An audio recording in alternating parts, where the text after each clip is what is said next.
ఇప్పుడు మనము ఈ పాఠంలో తెలంగాణ రాజకీయ, సామాజిక, ఆర్థిక, సాంస్కృతిక అల్లికలో వచ్చిన మార్పులు, తెలుగు జాతి భావము మరియు తెలంగాణ అస్తిత్వము అణచివేత ఈ విషయాన్ని గురించి ఈ పాఠంలో మనము సమగ్రంగా అధ్యయనం చేయబోతున్నాం. అంటే విశ్లేషణాత్మకంగా 1969 ఉద్యమం వచ్చిన తర్వాత పరిణామాలు జరిగినవి. అవి చివరికి 1975 సంవత్సరంలో 6 సూత్రాల పథకంలో భాగంగా అవి మొత్తము వెనక్కి వెళ్ళినవి. కానీ ఎప్పుడైతే ఈ తెలంగాణ ఉద్యమం వచ్చిన తర్వాత కొన్ని రాజకీయ పరిణామాలు జరిగినవి. ఆ రాజకీయ పరిణామాలతో పాటు తెలంగాణ రాజకీయ, సామాజిక, ఆర్థిక మరియు సాంస్కృతిక అల్లికల్లో వచ్చినటువంటి మార్పులు, తెలుగు జాతి భావము మరియు తెలంగాణ అస్తిత్వము అణచివేత ఎలా జరిగింది, ఇది ఒకేసారి జరిగిందా లేకుంటే గ్రాడ్యువల్గా అంటే మెల్లగా జరిగిందా లేకుంటే ఒక విధానపరంగా జరిగిందా, దీని వెంట ఉన్నటువంటి అంశాలు ఏమిటి అనే విషయాన్ని మనం ఈ అధ్యయనంలో చదవబోతున్నాం. అంటే అధ్యయనం విశ్లేషణాత్మకంగా అధ్యయనం చేయబోతున్నాం. 1969 జనవరి నెలలో తెలంగాణలో వచ్చిన ప్రత్యేక తెలంగాణ ఉద్యమము, నిరసనలు మరి సమ్మెలతో 1969 జనవరి నెలలో తెలంగాణలో వచ్చిన ప్రత్యేక తెలంగాణ ఉద్యమము, నిరసనలు మరి సమ్మెలతో ఉట్టొడికిన తెలంగాణ ప్రాంతంలో ముఖ్యమంత్రుల మార్పులు అనగా కాసు బ్రహ్మానందం రెడ్డి, పివి నరసింహారావులో పరిపాలన తర్వాత 18 జనవరి 1973న రాష్ట్రపతి పరిపాలనను విధించారు. అంటే మనకు అందరికీ తెలుసు, ఈ 1969 ఉద్యమము 8 జనవరి 1969 సంవత్సరంలో ఖమ్మంలో ప్రారంభమైంది, బత్తుల రవీంద్రనాథ్ యొక్క దీక్ష వలన. అయితే దీని తర్వాత ఈ ఉద్యమము హైదరాబాద్కు పాకింది. హైదరాబాద్లో ముఖ్యంగా తెలంగాణ ఉస్మానియా విశ్వవిద్యాలయంలో ఇది ముఖ్యంగా ఈ ఉద్యమం ఉవ్వెత్తున లేచింది. 2 వర్గాలు ఏర్పడ్డాయి. ఆ రెండు, ఒకటి సేఫ్ గార్డ్స్, ఒకటి సపరేట్ తెలంగాణ అనేది. దాని తర్వాత ఇది రాజకీయంగా ఒక రంగును పులుపుకుంది. దాని తర్వాత విద్యార్థులు, ఉద్యోగులు, మేధావులు, ఉపాధ్యాయులు, అడ్వకేట్స్ మొత్తము ఈ ఉద్యమంలో భాగస్వామయ్యారు. ఇది బాగా ఉట్టుడికింది. అంటే ఇటువంటి ఉద్యమము ప్రపంచంలో చూడడానికి ఎక్కడ కూడా ఇంత స్థాయిలో, ఇంత తీవ్ర రూపంలో రాలేదు. అయితే ఇలా ఉట్టుడిగినటువంటి ఈ ఉద్యమం తర్వాత ఏం జరిగింది, జరిగినటువంటి రాజకీయ పరిణామాలు ఏమిటి అంటే తెలంగాణలో ముఖ్యంగా ముఖ్యమంత్రుల మార్పులు జరిగింది. తెలంగాణలో వచ్చినటువంటి ఉద్యమం వల్ల ముఖ్యమంత్రుల మార్పులు జరిగింది. అవి ఏంది, కాసు బ్రహ్మానందరెడ్డి ప్రభుత్వము రాజీనామా చేయడము, దాని తర్వాత పివి నరసింహారావు గారి నేతృత్వంలో మరొక ప్రభుత్వం ఏర్పాటు కావడము. ఈ 2 ప్రభుత్వాలను కూడా తర్వాత ఈ ముఖ్యమంత్రులను తొలగించిన తర్వాత 18 జనవరి 1973న రాష్ట్రంలో రాష్ట్రపతి పరిపాలన విధించడం జరిగింది. అంటే ఇక్కడ 2 ముఖ్యమంత్రులు మారడం జరిగింది. ఒకటి కాసు బ్రహ్మానందం రెడ్డి, రెండవ ఆయన పివి నరసింహారావు. వీళ్ళ ముఖ్యమంత్రుల తర్వాత 18 జనవరి 1973 సంవత్సరంలో రాష్ట్రపతి పరిపాలన విధించారు. రాష్ట్రపతి పరిపాలన విధించినటువంటి సందర్భంలో శాసనసభను రద్దు చేయదు, సుప్త చేతన వ్యవస్థలో పెట్టారు. అంటే దీన్ని సూపర్ యానిమేషన్లో పెట్టారు. ఎప్పుడంటే దాన్ని పునరుద్ధరించడానికి అవకాశం ఉంటుంది కాబట్టి అలా శాసనసభను సుప్త చేతన వ్యవస్థలో పెట్టారు. ఇరు ప్రాంతాల్లో వచ్చిన జై తెలంగాణ మరియు జై ఆంధ్ర ఉద్యమాల్లో చెల్లారిన తర్వాత అయితే ఎప్పుడైతే సుప్రీంకోర్టు జడ్జిమెంట్ వచ్చిందో, అంటే చివరిగా జడ్జిమెంట్ అంటే 1972 అక్టోబర్ 3న వచ్చిందో, దాని తర్వాత అంటే ఆ జడ్జిమెంట్ ప్రకారము తెలంగాణలో ముల్కీ నిబంధనలు చెల్లుబాటు అవుతాయి, రాజ్యాంగబద్ధమే అంటని ఇవ్వడం జరిగిందో, దాని తర్వాత ఆంధ్రలో పెద్ద ఎత్తున జై ఆంధ్ర ఉద్యమం వచ్చింది. అంటే షరతులు లేకుండా రాష్ట్రాన్ని ఒకవేళ నిర్వహించకపోతే మాకు ఆంధ్ర రాష్ట్రాన్ని ప్రత్యేక రాష్ట్రంగా ప్రకటించమని వచ్చినటువంటి ఉద్యమమే జై ఆంధ్ర ఉద్యమం. ఇక్కడ తెలంగాణ ఉద్యమము, అక్కడ జై ఆంధ్ర ఉద్యమం 2 కూడా కొనసాగి ప్రభుత్వాన్ని ఉక్కిరి బిక్కిరి చేయడం జరిగింది, ఊపిరి ఆడకుండా చేయడం జరిగింది. ఇక ఇవి 2 తెలంగాణ ఉద్యమము, జై తెలంగాణ ఉద్యమం, జై ఆంధ్ర ఉద్యమం ఎప్పుడైతే చల్లారినవో దాని తర్వాత రాష్ట్రపతి పరిపాలనలో శాంతియుత పరిస్థితులు ఎప్పుడు ఏర్పడిన తర్వాత శాంతియుత పరిస్థితులు ఏర్పడిన తర్వాత పరిస్థితులను పురస్కరించుకొని 10 డిసెంబర్ 1973న ఆంధ్ర రాష్ట్రపతి పరిపాలనను తొలగించారు. అంటే ఎప్పుడైతే ఈ రెండు ఉద్యమాలు జై తెలంగాణ జై ఆంధ్ర ఉద్యమాలు ఇవి ఎప్పుడైతే చెల్లారడం జరిగిందో, అంటే ఇందిరాగాంధీ ప్రధానమంత్రి ప్రయత్నాల వల్ల ఈ రెండు ఉద్యమాలు కూడా చెల్లారడం జరిగింది.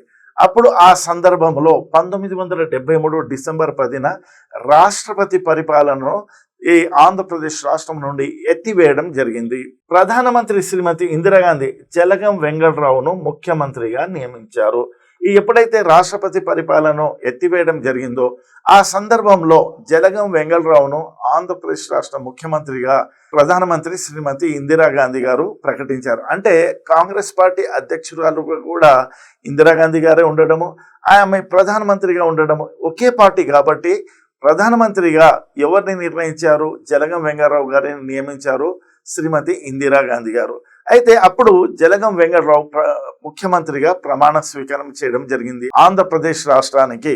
జలగం వెంగళరావు కృష్ణా జిల్లా నుండి ఖమ్మం జిల్లాకు వచ్చినటువంటి వ్యక్తి. అయితే మరి జలగం వెంగళరావును ఈయన నేపథ్యాన్ని మనం చూసినట్లయితే ఈయనని జలగం వెంగళరావు ఈయన కృష్ణా జిల్లా నుండి తెలంగాణ ప్రాంతానికి, ముఖ్యంగా తెలంగాణలోని ఖమ్మం ప్రాంతానికి వలస వచ్చినటువంటి వ్యక్తి ఈ జలగం వెంగళరావు.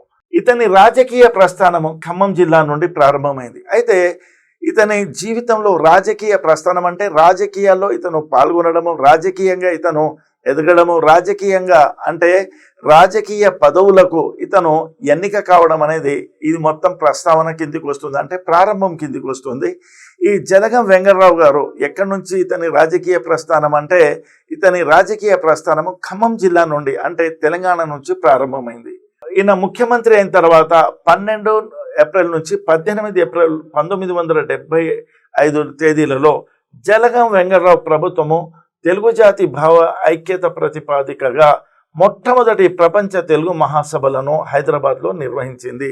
అయితే ఈ జలగం వెంగళరావు గారు ముఖ్యమంత్రి అయిన తర్వాత 12 నుంచి 18 ఏప్రిల్ 1975 సంవత్సరంలో ఈ తెలుగు జాతి భావ ఐక్యతను ప్రతిపాదికగా తీసుకొని మొట్టమొదటి ప్రపంచ తెలుగు మహాసభలు హైదరాబాద్లో నిర్వహించడం జరిగింది. ఏప్రిల్ 12 నుంచి 18 మధ్యన 1975 సంవత్సరంలో. ఇక్కడ ఒక విషయంగా చూస్తే తెలుగు జాతి భావన కొరకు ఎవరు ప్రయత్నిస్తున్నారు అంటే ఆంధ్ర నేపథ్యం ఉన్నటువంటి ముఖ్యమంత్రి జలగం వెంగళరావు గారు ప్రయత్నిస్తున్నారు. దీని వెనుక పెద్ద భావన ఉంది. ఆ భావన ఏంటంటే వెంగళరావు తెలుగు వారిలో భావ సమైక్యత సాధన పేరుతో తెలంగాణ అస్తిత్వాన్ని కనుమరుగు చేసే ప్రక్రియకు స్వీకారం చేశాడు. అంటే మనం అందరం అంటున్నాము ప్రపంచ తెలుగు మహాసభలు అంటే గొప్ప సభలు, ఒక తెలుగు జాతి భావన, తెలుగు భాష భావనకు ఒక పెద్ద గౌరవం, పెద్దపీట వేయడం అంటేనే అనుకుంటున్నాం. కానీ ఇక్కడ వాస్తవం ఏంటంటే ఈ జలగం వెంగళరావు ఈ తెలుగు జాతి భావ ఐక్యత ప్రపంచ తెలుగు మహాసభలను నిర్వహించడంతో ఇక్కడ ఆయన చేసినటువంటి ప్రయత్నం ఏంటంటే దీని ఎన్నుకున్నటువంటి భావన ఏంటంటే ఇది తెలంగాణ అస్తిత్వాన్ని కనుమరుగు చేసే ప్రక్రియకు శ్రీకారం చుట్టాడు. అంటే తెలంగాణ యొక్క అస్తిత్వం అంటే గుర్తును తెలంగాణ అస్తిత్వం కనుమరుగు చేసేటట్టు అంటే ఈ పూర్తి స్థాయిలో దీన్ని చెరిపివేయడానికి ప్రయత్నం చేశారు. అసలు తెలంగాణ భావన, తెలంగాణ అస్తిత్వము, తెలంగాణ గుర్తింపు, తెలంగాణ యొక్క సంస్కృతి, తెలంగాణ సామాజిక పరిస్థితులు ఇవి మొత్తం ఒక కల్చరల్ పార్ట్లో మనం చూస్తే ఈ మొత్తాన్ని కనుమరుగు చేసే ప్రక్రియకు శ్రీకారం చుట్టాడు ఈ జలగం వెంగళరావు అనే వ్యక్తి. ఎందుకు అంటే ఆ ఒక భావన తెరపైకి తీసుకొచ్చి ఆ భావనను ఏక భావనతో ఈ తెలంగాణ యొక్క అస్తిత్వాన్ని కనుమరుగు చేయడమే కాదు దీన్ని అణిచివేయడానికి ప్రయత్నం చేశాడు. ఇది ప్రపంచ మొట్టమొదటి మహాసభలను వ్యతిరేకించిన ఈ మొట్టమొదటి ప్రపంచ తెలుగు మహాసభలను వ్యతిరేకించారు కొందరు వ్యక్తులు. ఎందుకు వ్యతిరేకించారు అంటే అసలు ఈ ప్రపంచ తెలుగు మహాసభలు నిర్వహించడానికి ఏ భావనతో ఈ సభలు నిర్వహిస్తున్నారో దీనికి తెలుగు భాష మాట్లాడే వారందరికీ భాగస్వామ్యం ఉండాలంటని వాదించారు కొంతమంది. కాబట్టి వాళ్ళను మొత్తాన్ని అరెస్ట్ చేయడం జరిగింది. అలా అరెస్ట్ కాబడినటువంటి వారిలో ఎవరు అంటే శ్రీరంగం శ్రీనివాసరావు గారు, ఆయన చిరబండరాజు, ఇక నగ్నముని, జ్వాలాముఖి, నిఖిలేశ్వర్ తదితరులను అరెస్టు చేశారు. ఈ సందర్భంలో ఎవరైతే మొట్టమొదటి ప్రపంచ తెలుగు మహాసభలను వ్యతిరేకించారో వాళ్ళనందరినీ అరెస్ట్ చేసి జైల్లో వేయడం జరిగింది. వాళ్ళే చిరబండరాజు, నగ్నముని, జ్వాలాముఖి, నిఖిలేశ్వర్, మరి శ్రీశ్రీలను. వీళ్ళు మొత్తం ఎటువంటి రచయితలు అంటే లెఫ్టిస్ట్ భావజాలముతో కూడినటువంటి రచనలు చేసే కవులు వీళ్ళని అందరినీ తీసుకువెళ్ళి ఏం చేశారో జైల్లో వేశారు. జైల్లో వేశారంటే ఏమిటి అర్థమో, ఎవరైతే ప్రపంచ తెలుగు మహాసభలను వ్యతిరేకించారో వాళ్ళ వాణిని అణిచివేయడము. వీళ్ళు చెప్పినటువంటి అంశం ఏంది, ప్రతి వర్గానికి అంటే తెలుగు మాట్లాడే వారికి, ప్రతి ప్రాంతం వారికి సమానమైనటువంటి గౌరవ ప్రతిపత్తులు ఉండాలన్నారు. ఇది సహించని ప్రభుత్వం వీళ్ళని అరెస్ట్ చేసి జైల్లో వేయడం జరిగింది. ఈ తెలుగు మహాసభల సందర్భంగా అంటే ప్రపంచ తెలుగు మహాసభల సందర్భంగా, మొట్టమొదటి ప్రపంచ తెలుగు మహాసభల సందర్భంగా చార్మినార్ నుండి పబ్లిక్ గార్డెన్ వరకు ఊరేగింపులో ముఖ్యమంత్రి జలగం వెంకటరావు స్వయంగా కాలినడకన పాల్గొన్నాడు. అంటే ఆ తెలుగు ప్రపంచ మహాసభల సందర్భంగా 12 ఏప్రిల్ 1975లో ప్రారంభమైనటువంటి సభల సందర్భంగా చార్మినార్ నుండి పబ్లిక్ గార్డెన్స్ వరకు ఒక ఊరేగింపు తీయడం జరిగింది హైదరాబాద్లో. ఈ ఊరేగింపులో ముఖ్యమంత్రి జలగం వెంకటరావు ఆయన స్వయంగా పాల్గొనడం జరిగింది. అంటే ఈ సభల సందర్భంగా జలగం వెంకటరావు తీసుకున్నటువంటి చొరవ, మరి దీని పట్ల ప్రదర్శించినటువంటి తన అభిరుచిని ఇక్కడ మనకు ప్రదర్శితం అవుతుంది. అయితే ఈ సభలను సందర్భంగా సచివాలయం వద్ద తెలుగు తల్లి విగ్రహాన్ని ఏర్పాటు చేసింది. ప్రభుత్వం ఏం చేసిందంటే ఈ సభల సందర్భంగా సచివాలయం అంటే ఇది మన ట్యాంక్ బండ్ దగ్గర ఉన్నటువంటి ఆ సచివాలయం దగ్గర తెలుగు తల్లి విగ్రహాన్ని ఏర్పాటు చేశారు. ఎందుకు తెలుగు తల్లి విగ్రహాన్ని ఏర్పాటు చేశారంటే తెలుగు భాషను ఒక బ్యానర్గా తీసుకొని, ఒక ట్యాగ్ లైన్గా తీసుకొని, ఒక నినాదంగా తీసుకొని, ఒక గుర్తింపుగా తీసుకొని దీన్ని ఏర్పాటు చేయడం జరిగింది తెలుగు తల్లి విగ్రహాన్ని. ఈ తెలుగు తల్లి విగ్రహాన్ని ఏర్పాటు చేయడంలో ఉన్నటువంటి అంతర్గత భావన ఏంటంటే తెలుగు జాతి మొత్తము ఒకటే, ఏ ప్రాంతానికి ప్రత్యేక గుర్తింపు లేదు. అదే సందర్భంలో తెలంగాణ వారు ఏమంటున్నారంటే మా తెలుగు భాష, మా సంస్కృతి, మా గుర్తింపు, మా అస్తిత్వం అనేది మీకన్నా డిఫరెంట్గా ఉందంటున్నారు. ఆ సందర్భంలో ఈ తెలంగాణ వారి యొక్క భావజాలాన్ని అణిచివేసి తెలుగు తల్లి భావనను తెరపైకి తీసుకొచ్చి మొత్తము తెలుగు జాతి ఒకటే అనే నినాదంతో దీన్ని ముందుకు తీసుకురావడం జరిగింది. ఈ తెలుగు మహాసభల సందర్భంగానే ఆంధ్రకు చెందిన శంకరంబాడి సుందరాచారి రచించిన మా తెలుగు తల్లికి మల్లెపూ దండ అనే గేయాన్ని వ్యాప్తిలోకి తెచ్చారు. అయితే ఈ ప్రపంచ తెలుగు మహాసభల సందర్భంగా ఆంధ్ర ప్రాంతానికి చెందిన శంకరంబాడి సుందరాచార్య ఈయన రచించినటువంటి ఒక గేయము మా తెలుగు తల్లికి మల్లెపూ దండ అనే ఒక గేయాన్ని దీన్ని ఈ సభల సందర్భంగా వినిపించి దాని తర్వాత ఈ మా తెలుగు తల్లికి మల్లెపూ దండ అనే గేయాన్ని ప్రతి పాఠశాల ప్రారంభం అప్పుడు పాడాలని ఉత్తర్వులు జారీ చేసి దీన్ని బాగా ప్రచారం చేశారు. అంటే ఇక నూతనంగా ఉన్నటువంటి ఈ కొత్త మైండ్లకు, అంటే ఈ చిరు వయసులో ఉన్నటువంటి విద్యార్థులకు తెలుగు జాతి అంటే ఒకటే జాతి, ఇక్కడ తెలంగాణ జాతి కాదు, తెలంగాణ జాతి యొక్క గుర్తింపును మొత్తము సబ్సిస్టైడ్ చేయడానికి అంటే రెండవ స్థాయికి అణిచివేయడానికి పాడినటువంటి గుర్తింపుగా ఈ పాటను బాగా ప్రచారం చేశారు. ఇక నవంబర్ 1975లో హైదరాబాద్లోని పబ్లిక్ గార్డెన్స్లో తెలుగు వెలుగు మ్యూజియంను ఏర్పాటు చేశారు.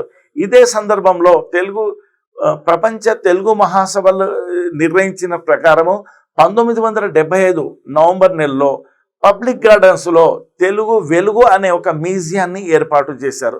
ఈ తెలుగు వెలుగు అనే మ్యూజియంలో ఏం ఏర్పాటు చేశారు అంటే ఆ కాలము నాటి తెలుగు సంస్కృతికి ప్రాధాన్యతనిస్తూ తెలుగు పండుగలు, తెలుగు కావ్యాలు, తెలుగు నానుడులు, తెలుగువారు ఉపయోగించే వంటకాలు, ఈ మొత్తం అంశాలను ఈ మ్యూజియంలో పొందుపరిచారు.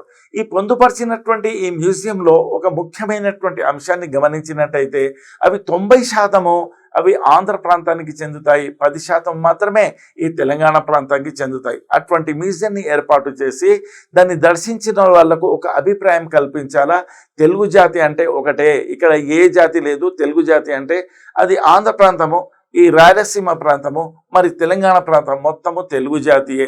ఈ తెలుగు జాతి సందర్భంలో ప్రాంతీయ తత్వానికి ఏ విధమైనటువంటి గుర్తింపు లేకుండా చేయడానికి చేసినటువంటి ప్రయత్నంలో భాగంగా తెలుగు వెలుగు మ్యూజియాన్ని ఏర్పాటు చేశారు. ఈ సందర్భంగా తెలంగాణ కవులు, రచయితలు, కళాకారులను ప్రభుత్వం విస్మరించింది.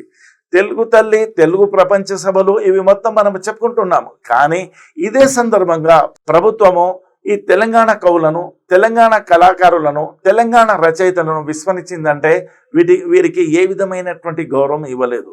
ఎందుకంటే ఇది ప్రపంచ తెలుగు మహాసభలు అంటే ప్రతి వారికి గుర్తింపు ఉండాలి. కానీ తెలంగాణ ప్రాంతపు కవులు, రచయితలు, కళాకారులు విస్మరించబడ్డారు. వాళ్ళు ఏ విధంగా గుర్తింపు పొందలేదు. ఇక తెలంగాణ ప్రాంతం నుండి సన్మానించబడిన వారిలో కాళోజీ నారాయణరావు, పెంబర్తి కళాకారులు తప్ప మిగతా వారందరూ ఎవ్వరూ ఈ ప్రాంతానికి చెందినటువంటి వారు కాదు. అయితే ఈ ప్రపంచ తెలుగు మహాసభల సందర్భంగా 36 మందిని ఈ కళాకారులను సన్మానించడం జరిగింది. ఈ 36 మంది కళాకారులలో ఇద్దరే తెలంగాణ ప్రాంతానికి చెందినటువంటి వారు. మహాకవి, ప్రజల కవి అయినటువంటి ఈ కాళోజీ నారాయణరావు గారు, రెండవది పెంబర్తి కళాకారులు అంటే లోహ కళాకారులు. వీరి తప్ప మొత్తము 34 మంది ఆంధ్ర మరి రాయలసీమ ప్రాంతంకి చెందినటువంటి వారు ఇక్కడ సన్మానించబడ్డారు ఈ మొట్టమొదటి ప్రపంచ తెలుగు మహాసభల సందర్భంగా. ఈ విషయాన్ని గురించి ఆనాటి తెలంగాణ వాదులు పెద్ద ఎత్తున ప్రచారం చేశారు, తమ నిరసనను కూడా తెలియజేయడం జరిగింది. అయితే ఈ తెలుగు భాష అందరికీ ఇష్టమే, కానీ భాషలో కొన్ని ప్రాంతీయ మార్పులు ఉంటాయి. ఆ ప్రాంతీయ మార్పులే తెలంగాణకు చెందినటువంటి ఈ భాషను గౌరవించకుండా ఆంధ్ర ప్రాంతానికి చెందినటువంటి భాష, సంస్కృతి, సామాజిక పరిస్థితులను మరి అన్ని విషయాలను మొట్టమొదటి ప్రపంచ తెలుగు మహాసభల సందర్భంగా ప్రదర్శించడం జరిగింది. మరి వ్యక్తులకు గౌరవించడం జరిగింది. ఆ 36 గురువులో ఇద్దరు మాత్రమే తెలంగాణకు చెందినటువంటి వారు, కాళోజీ నారాయణరావు గారు, మరి పెంబర్తి కళాకారులు తప్ప అందరూ ఆంధ్ర మరి సీమా ప్రాంతానికి చెందినటువంటి వారు. అయితే ఈ కార్యక్రమాలు ఎందుకు చేస్తున్నారు ప్రభుత్వం వారు అంటే జలగం వెంకట్రావు ప్రభుత్వము ఎందుకు ఇటువంటి కార్యక్రమాలు చేపట్టింది? దీంట్లో ఉన్నటువంటి అంశం ఏంటిది? వెనుక దాగి ఉన్నటువంటి భావన ఏంది అంటే, అప్పటి ప్రభుత్వము తెలంగాణ సమాజంపై మరి హైదరాబాదుపై పట్టు సాధించడానికి అంటే 1969లో వచ్చినటువంటి ఉద్యమంలో ఈ ఆంధ్ర మరి సీమ ప్రాంతం వారి యొక్క పునాదులు కదిలిపోయినాయి. కాబట్టి దీంట్లో భావ సమైక్యతను సాధించే ఈ సాంస్కృతిక ఏకత ద్వారా హైదరాబాద్ మరి తెలంగాణపై పట్టు సాధించడానికి పరోక్షంగా చేసినటువంటి కృషి ఇది. ఇక ఆర్థిక, రాజకీయ, సామాజిక, సాంస్కృతిక అంశాలను ఆంధ్ర ప్రాంతానికి అనుకూలంగా ప్రవేశపెట్టింది. అయితే ఈ వెంగళరావు ప్రభుత్వము ఆంధ్ర ప్రాంతం వారు ఈ తెలంగాణ మరి హైదరాబాదుపై పట్టు సాధించడానికి చేసినటువంటి కృషిలో భాగంగా అంటే 1969 లాంటి ఉద్యమము రాకుండా ఈ భావ సమైక్యతతో ఈ మొత్తము తెలంగాణ, హైదరాబాద్ ప్రాంతంలో తమకు సుస్థిరత, భద్రతను ఏర్పరచుకోవడానికి భవిష్యత్తులో ఏ విధమైనటువంటి అభద్రతాపరమైనటువంటి భావావేశము ఏర్పడకుండా ఏం చేసిందంటే ఆర్థిక, రాజకీయ, సామాజిక, సాంస్కృతిక అంశాలను ఆంధ్ర ప్రాంతానికి అనుకూలంగా ప్రవేశపెట్టింది. అంటే ఆర్థిక, రాజకీయ, సామాజిక, సాంస్కృతిక అంశాలు మొత్తము ఆంధ్ర వారికి అనుకూలంగా ప్రవేశపెడుతూ తెలంగాణలో భవిష్యత్తులో ఏ విధమైనటువంటి ఉద్యమాలు రాకుండా, ఆంధ్ర వారికి వ్యతిరేక భావన ఏర్పడకుండా చొరవ తీసుకుంది. వెంగళరావు ప్రభుత్వము హైదరాబాద్ శివారు ప్రాంతాల్లో పారిశ్రామిక వాడలు ఏర్పాటు చేసింది. అంటే వెంగళరావు ప్రభుత్వము హైదరాబాదు చుట్టుముట్టు పారిశ్రామిక వాడలు ఏర్పాటు చేసింది. అంటే ప్రభుత్వ భూమిలో కొన్ని పరిశ్రమలకు ఒక పరిశ్రమల క్షేత్రంగా పారిశ్రామిక వాడలు ఏర్పాటు చేసింది. అయితే ఈ పారిశ్రామిక వాడలు ఏర్పాటు చేయడంలో ప్రభుత్వం ఉద్దేశం ఏంటంటే పారిశ్రామికంగా అభివృద్ధి చేయాలనేది ఒక భావన ఉంటే దాని వెనుకనే వారికి అనుకూలమైనటువంటి భావన కూడా దాగి ఉంది. అది ఏది అంటే వీటిలో ఈ పారిశ్రామిక వాడల్లో అత్యధిక భాగము ఆంధ్ర ప్రాంత వారికి పరిశ్రమలు నెలకొల్పడానికి అన్ని రకాల వసతులు, రాయితీలు, రుణాలు కల్పించింది. అంటే ఇక్కడ ముఖ్యంగా ఈ పారిశ్రామిక వాడలు ఎప్పుడైతే స్థాపించిందో ఈ పారిశ్రామిక వాడలు ఏంటంటే పరిశ్రమలు స్థాపిస్తారు, పరిశ్రమలకు కావలసినటువంటి ముడి సరుకులు నిల్వ ఉంచే గోడౌన్లు తయారు చేస్తారు, పరిశ్రమలు ఉత్పత్తి చేసినటువంటి వస్తువులను నిల్వ ఉంచడానికి ఏర్పాట్లు చేస్తారు. దీనితో పాటు ఈ పరిశ్రమలలో ఎవరైతే కార్మికులు పనిచేస్తూ ఉంటారో వారికి కూడా వారి ఆవాసాలను ఆ పారిశ్రామిక వాడల్లోనే ఏర్పాటు చేస్తారు. అయితే ఇక్కడ ఈ పారిశ్రామిక వాడల్లో అన్ని వసతులు ఏర్పాటు చేయడం జరిగింది. అయితే ఇది తెలంగాణలో ఆంధ్రవారి వలసలకు తలుపులు బార్లుగా తెరిచింది. ఈ పారిశ్రామిక వాడల్లో ఈ ప్రభుత్వము స్థాపించినటువంటి పారిశ్రామిక వాడల్లో అత్యధిక భాగం అంటే 100% భాగము ఈ పారిశ్రామిక వాడల్లో సౌకర్యాలు ఏదైతే కల్పించబడ్డాయో వాటిని ఎవరికి ఇచ్చింది అవకాశం అంటే ఇది ఆంధ్ర ప్రాంతం వారికి ఇచ్చింది. ఎలా ఇచ్చిందంటే ఈ పారిశ్రామిక వాడల్లో ఆంధ్ర ప్రాంతం నుంచి వలసలను బాగా ప్రోత్సహించింది. ఆ వలసను ఎంత స్థాయికి ప్రోత్సహించిందంటే ఆంధ్ర ప్రాంతం వారికి ఈ పారిశ్రామిక వాడలు బార్లు తెలుసుకున్నాయంటే తలుపులు తెరుచుకొని వారికి ఆహ్వానించినట్టు అంత పెద్ద స్థాయిలో ప్రభుత్వము ఆంధ్ర వారికి అవకాశాలు కల్పించింది. 1970లో మరోసారి కాంగ్రెస్ పార్టీ బలహీనమైంది. అంటే ఇదే సందర్భంలో రాజకీయ పరిణామాలను మనం ఒకవేళ పరిశీలించినట్టయితే 1978 సంవత్సరంలో కాంగ్రెస్ పార్టీ చీలి బలహీనపడ్డది. ఎందుకంటే 1977 సంవత్సరంలో జరిగినటువంటి ఎలక్షన్లో కాంగ్రెస్ పార్టీ ఓడిపోయింది. కాంగ్రెస్ పార్టీ ఓడిపోయి జనతా పార్టీ ప్రభుత్వం ఏర్పాటు చేసింది. అయితే సెంట్రల్లో అంటే కేంద్రంలో అధికారము లేకపోవడం వలన కాంగ్రెస్ పార్టీలో అంతర్మదనము ప్రారంభమైంది. ఆ అంతర్మదనము ఎందుకు అంటే 1975 జూన్ 25న ఇందిరాగాంధీ ప్రభుత్వము ప్రవేశపెట్టినటువంటి అంతర్గత భద్రతా పరిస్థితికి సంబంధించి ఎమర్జెన్సీ అత్యవసర పరిస్థితిని ప్రకటించడం వల్ల ఎంతోమంది రాజకీయ నాయకులను చిత్రహింసలు చేయడం జరిగింది. మరి వాళ్ళపైన దాడులు చేయడం జరిగింది. వారిని జైల్లో వేయడం జరిగింది. దాంతో ఇందిరాగాంధీ ప్రధానమంత్రిగా ఇందిరాగాంధీ యొక్క ఈ విధమైనటువంటి అహంకారపూరితమైనటువంటి విధానాన్ని విమర్శించి కొంతమంది నాయకులు ఈ కాంగ్రెస్ పార్టీలో చీలికకు కారణమయ్యారు. ఆ సందర్భంలో 1978 సంవత్సరంలో కాంగ్రెస్ పార్టీ చీలిపోయి అంటే మళ్ళొకసారి చీలింది. అంటే 1966లో ఒకసారి, 1978లో రెండవసారి చీలిక ఏర్పడింది. మరియు ఆంధ్రప్రదేశ్ రాష్ట్రంలో తరచుగా ముఖ్యమంత్రులను మార్చడం వలన ఆంధ్రప్రదేశ్లో కాంగ్రెస్ పార్టీపై ప్రజల్లో విముఖత ఏర్పడింది. ఇలాగా విడిపోయినటువంటి కాంగ్రెస్ పార్టీ 1978లో 2 భాగాలుగా ఏర్పడింది. అయితే ఆ సందర్భంలో కాంగ్రెస్ పార్టీ ఇందిరాగాంధీ గారి నేతృత్వంలోని కాంగ్రెస్ పార్టీని కాంగ్రెస్ ఐ అన్నారు. మరి కాసు బ్రహ్మానందరెడ్డి నేతృత్వం వహించినటువంటి కాంగ్రెస్ పార్టీని రెడ్డి కాంగ్రెస్ అన్నారు. మనం ఇంతకుముందు అధ్యయనంలో ఇది మనము చర్చించుకున్నాము. అయితే ఇందిరాగాంధీకి ఏంటంటే ఒక విషయము, ఆంధ్రప్రదేశ్ రాష్ట్రంలో తరచుగా ముఖ్యమంత్రులు మార్పుకు గురి అయ్యారు. అది ఎలా అంటే 1978లో మర్రి చెన్నారెడ్డి అంటే 77వ సంవత్సరంలో మర్రి చెన్నారెడ్డి ముఖ్యమంత్రి అయ్యారు. ముఖ్యమంత్రి అయిన తర్వాత టి అంజయ్యను మార్చారు. టి అంజయ్య తర్వాత మరి భవనం వెంకట్రామ్ గారిని మార్చారు. దాని తర్వాత ఈ కోట్ల విజయభాస్కర్ రెడ్డిని. ఇలా పరిపాలన అస్థిరతకు దారితీసింది. మరి దీంతో పాటు ఆంధ్రప్రదేశ్లో ప్రజలు కాంగ్రెస్ పార్టీ పట్ల విముఖత చెందారు. అంటే కాంగ్రెస్ పార్టీ అంటే అసహించుకునే స్థాయికి పడిపోయింది ఈ ప్రజల్లో దీని యొక్క గౌరవం. ఈ సందర్భంలో ఈ ముఖ్యమంత్రులను మార్చే క్రియలో ట్రేడ్ యూనియన్ నాయకుడైనటువంటి టి అంజయ్యను ప్రధానమంత్రి శ్రీమతి ఇందిరాగాంధీ 1980లో ముఖ్యమంత్రిగా నియమించారు. అంటే 1978 నుంచి 1980 వరకు డాక్టర్ మర్రి చెన్నారెడ్డి గారు ముఖ్యమంత్రిగా పనిచేశారు. ఆయన పైన కొన్ని ఆరోపణలు రావడం వల్ల 1980ను ఆయనకు తొలగించి పక్కకు పెట్టారు. 1980లో ట్రేడ్ యూనియన్ నాయకుడైనటువంటి టంగుటూరి అంజయ్య, ఈయనకు టి అంజయ్య పేరుతో చాలా ప్రసిద్ధి, ఈయనను 1980లో శ్రీమతి ఇందిరాగాంధీ గారు ముఖ్యమంత్రి చేశారు. ఎందుకు ముఖ్యమంత్రి చేశారంటే ఇందిరాగాంధీ గారు ఎలా చేశారంటే ఆమె కాంగ్రెస్ పార్టీకి అధ్యక్షురాలు, మరి భారత ప్రధానమంత్రి కాబట్టి కేంద్రం మరి రాష్ట్రాల్లో ఒకే పార్టీ పరిపాలన జరుగుతుంది. ఈ సందర్భంలో టి అంజయ్యను ముఖ్యమంత్రిగా చేయడం జరిగింది. మరి టి అంజయ్య ఎవరు అయినా అంటే ఇతను తెలంగాణ ప్రాంతంలోని మెదక్ జిల్లా బానూరు గ్రామానికి చెందినటువంటి వ్యక్తి. ఇతను తెలంగాణ మెదక్ జిల్లా బానూరు గ్రామానికి చెందినటువంటి వ్యక్తి, ట్రేడ్ యూనియన్ నాయకుడు. హైదరాబాద్లోని ఆల్వెన్ కంపెనీలో కార్మికునిగా చేరి అంచెలంచెలుగా ఎదుగుతూ రాజకీయాల్లోకి వచ్చాడు.